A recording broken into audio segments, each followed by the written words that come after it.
yu muadime bekala so bioni waku tija waku bela e na no wese na wo so bidi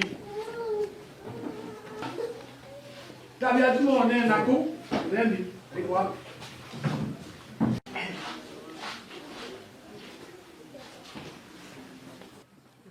Sono ngamite wa kidembe yo. Kumea maji. Sono ngamite wa kidembe yo. Karibu sana. Karibu sana.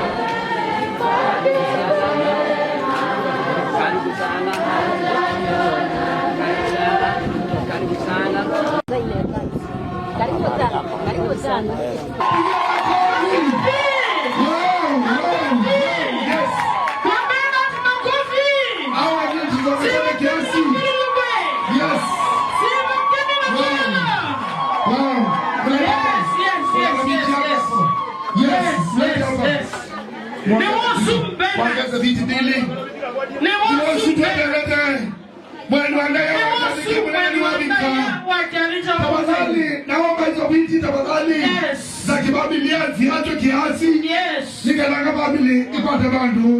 Lakini mwana kapuni mbele eka lo walo friend wake wa bakule yes meza ile kuma tene na babu wimbo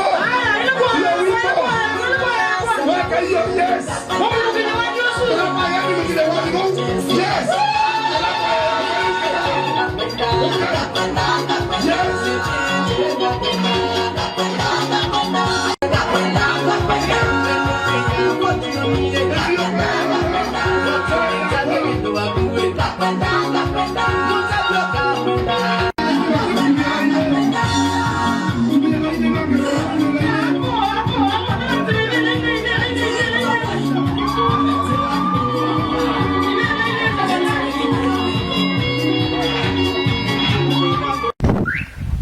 Mimi cha kwanza ni kushukuru Mwenyezi Mungu kwa kuweza kunifikisha nyumbani siku ya leo.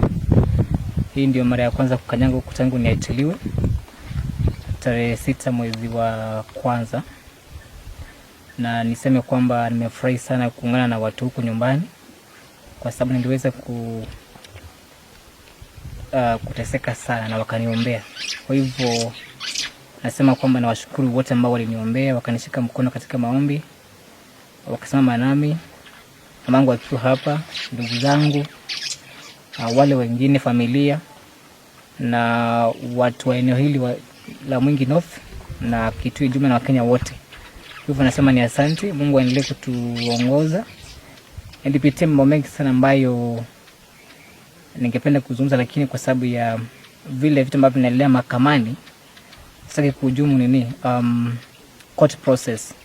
Kwa hivyo nitasema kwamba kwa sasa hivi sitazungumzia mambo mengi ambayo yalitokea kule nilikuwa, lakini niliteseka sana na nikaweza kufika kiwango cha kuweza kupoteza kilo 6 kgs. Kwa hivyo niseme kwamba mawakili wangu wako hapa, wataweza kuzungumzia kwa kina yale ambayo yalifanyika kwa kiwango ambacho sheria inaruhusu, kwa sababu hiyo kesi iko mahakamani kwa sasa hivi.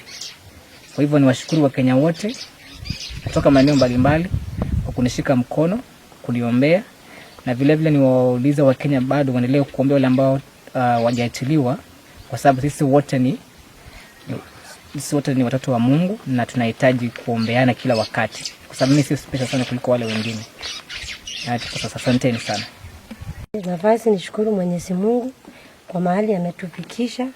Tumekuwa na dark moment kutoka tarehe 22 mpaka tarehe 6, lakini kwa wakati huu tuna furaha. Hapo bado tuko na ile uonga haijawahi tuisha, kuliko kulingana venye ndugu yetu alipotea na venye alienda na tu kujua mahali yako. Tumekuwa na bado na hiyo uoga, bado hatujahili kabisa, lakini tunafurahia wakati tunamuona tuko na yeye na ako salama. Kwa niaba ya familia nashukuru kanisa, watu wote, viongozi, lawyers, wale wote walitushikilia mkono, walituombea, na washukuru kwa jumla. Ile kingine ni kusema kama hawa watu wanachukua watoto wetu. Mimi najua kama mtu amefanya makosa na anafaa adhibiwe mahali panapofaa. Kwa maana wakati unachukua mtoto wa mtu unaenda kumweka mahali hata mwenyewe hajielewi, watu wake hawajui mahali hako, unatesa watu wawili, umetesa wazazi na umetesa mtoto mwenyewe. Kama ni mtu amefanya makosa, achukuliwe hatua inayofaa, Hata kama ni kupelekwa kotini, ukaange ukijua mtoto wako amefungwa jela, si kukaa ukijua mtoto wako, ujui mahali mtoto wako hako. Tunakaa na wazazi wanakaa na mateso mingi sana. Na ningeomba tu kwa wale watoto walimbaki kule, wale wazazi wao wamelia kilio kingi, watoe watoto wa wenyewe mahali wako, warudi kwa wazazi wao. Na kama mtoto ako na makosa, adhibiwe.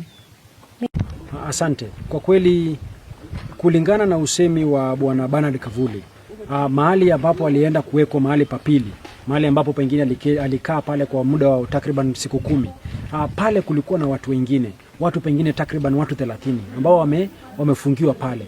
Na kwa kweli leo usemi wetu, maombi hapa katika kanisa ya Apostolic ni kwamba, kwa sababu kufikia sasa tumejua kupitia usemi wa Bwana Justin Muturi, waziri, ya kwamba yule tumeshajua yule ambaye anateka nyara, yule ambaye ameweka watu. Tumejua pia ya kwamba rais wa Jamhuri ya Kenya ana nguvu ya kuamrisha wale viongozi wa kitengo cha ujasusi ama ile NIS waweze pia kuachilia huru watu ambao wameshikwa. Kwa hivyo sisi tunaomba familia Bernard Kavuli inaomba, na wale wananchi wengine pia wanaomba ya kwamba rais wa Jamhuri ya Kenya pia aweze kuamrisha watu ambao wamekuwa kiteka wengine nyara waweze kuachilia watoto na watu ambao wametekwa nyara ili waweze kurudi kwa familia zao. Asante. Baada ya siku 5 pale katika jumba lile la giza, ama katika zile siku 5 walikuwa bado anapigwa sana, anapigwa makofi, anapigwa na manyaunyo. Ukimwangalia mikono yake kuna zile alama za pingu ambazo zilikuwa pale. Kidogo pia ukimwangalia mgongo wake kuna alama za nyaunyo ama mishipi ambayo alikuwa anapigwa nayo pale katika mgongo wake. Kwa hivyo ni mambo ambayo pengine yanatukera sana, yanatuudhi, ni mambo ambayo lazima tuyakemee. Baada ya zile siku 5 wakiwa pale katika jumba ambalo aliwezi kulifahamu vizuri ama kulingamua, akaweza kutolewa pale, akapelekwa katika jumba lingine, mahali ambapo walikaa karibu takriban siku 10, katika jumba lile ambao walikuwa naliita Mount Kenya Discipline School, pale ambao walikuwa wanamwambia kwamba wanajaribu kumtia adhabu kwa kujaribu kuhujumu mamlaka ya rais wa Jamhuri ya Kenya. Wakiwa pale wakamtesa sana, kumnyima chakula, kumpiga, wakamnyoa. Unaona alikuwa mwenye masharubu na alikuwa na nywele kubwa, wakamnyoa pale, hata kumpiga cut, wakaweza kumtesa sana na ili kuweza kumdhalilisha na kuweza kupunguza ile, kwa kimombo wanasema self esteem. Lakini namshukuru Mwenyezi Mungu ya kwamba siku ya leo Bwana Bernard Kavuli amerudi kwa familia yake.